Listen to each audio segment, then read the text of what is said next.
whenever you're ready. We are recording. If you just want to point out what you did, or if you want... Alright, a list of things that we ran into when setting up this ACDC Luci. This may sound like a list of negatives, but not meant to be so. It's just things we had to do to get this thing dialed in a little better. So, not stern bashing, just telling you what we found. First thing is, I tapped out all the holes for the leg bolts. The leg bolts that came with it seemed like they were probably put in maybe with an impactor quite quickly, and a lot of the holes were tight and sticky. I replaced it with black bolts, just a personal preference. I thought it looked better with the artwork, and I could not find I added washers, so I didn't chip they're nylon washers. I didn't want to chip the powder coat on the legs, but I couldn't find my black ones, so there's temporarily white ones in there until I find the black ones. First thing you'll notice when you take this game out of the box, and many other people have reported this, that the Playfield window here is sitting very low. I did not play one ball with it the way it came from the factory, because it would have hit the top here and launched the ball.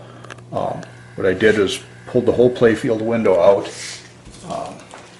Had some little rubber O-rings I used for another project. They're, oh, thanks Jungle Lord, 1/8 inch outer diameter by, or I'm sorry, 1/8 inch inner diameter by 1/4 inch outer diameter by 1/16. These are actually one size too small, so I'm going to try to find one a size bigger than that.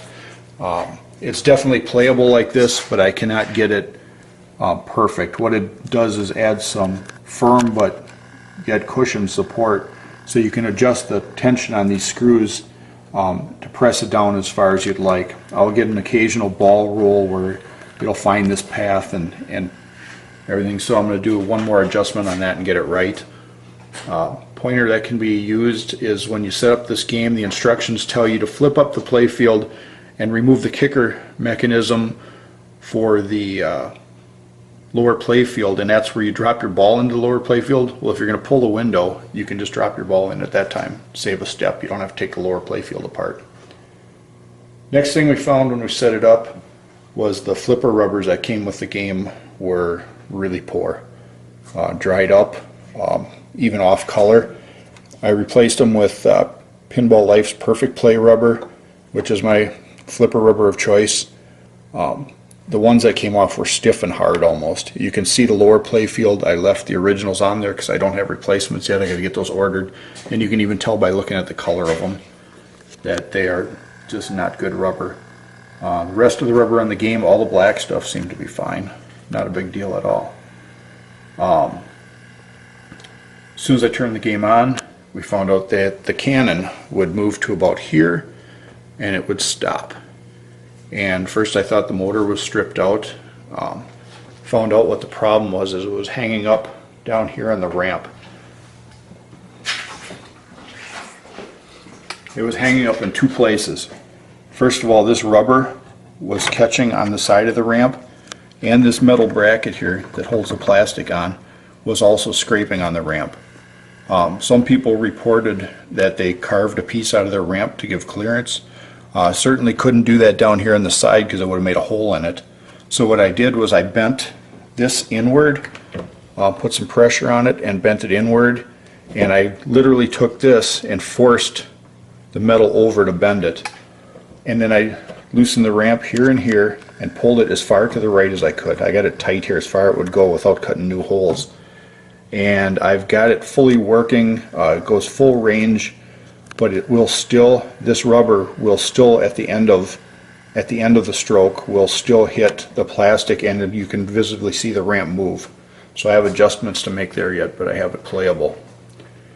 Then when trying to fire the cannon, it wouldn't fire, and I found out that under the button here, this switch, the bottom tab was just mashed down.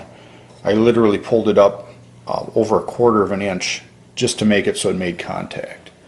Not a big deal. Again, nothing that cost any money, but just little annoyances when you take it out of the box. The cosmetics of the game was really good. Powder coating is excellent. The cabinet decals were excellent. I don't see any cracked wood. The trim on the head is good. The sticker sticker on the speaker panel is good. So there's nothing that had to be done to this game that really cost any money. Well, then after a few plays, we found out that the lane axe up here, the E lane, the ball will hang up on the rubbers in here. I loosened this post and moved it over the best I could, and that got rid of about 80% of the hang-ups. It still does it, so I think what I'm going to do is pull all these rubber rings and go one size smaller, or maybe a different brand or something, to just try to get a little narrower so the ball can go through without hanging up. Another problem that I haven't addressed yet is when you shoot the drop targets out of the cannon, there's times when they will not go down. You can hit them with a nice square hit, you're not hitting them at much of an angle, and they'll stay up. I'm going to let the game fully break in before I do anything with that. One nice thing about the drop targets though is I've played pros before where when you shoot this center target that you have to do often, you get balls that go right down the middle. And in this case, off the drop targets usually gives you a nice drop down to the flipper, so that works well. Then after about 20 games, the ball started hanging up on the bell. And I had read on the forums that people were saying the bell was loose from the factory. So I was looking this way, I'm like, no, it's reasonable play, and everything seemed tight, so I just stopped, thought about it for a while, and what I realized was the ball on the bell is actually threaded. It's, in fact, mine was, you see it's loose again now. This comes loose, and when it drops to a certain point, it will hang up. So you need to make sure, maybe I'm going to do a little blue Loctite, but this ball needs to be tightened on the shaft. Otherwise, you'll start to get hang-ups where it'll rub on the edge here, and when you shoot the ball in the saucer, it'll come out, and the two of them will just hang up on each other and lock up. You have to pull the glass. I think that was the only problems I've encountered so far. So we got the game dialed in pretty well. Plays okay now. It's a blast to play. Great game. That's about it on this one.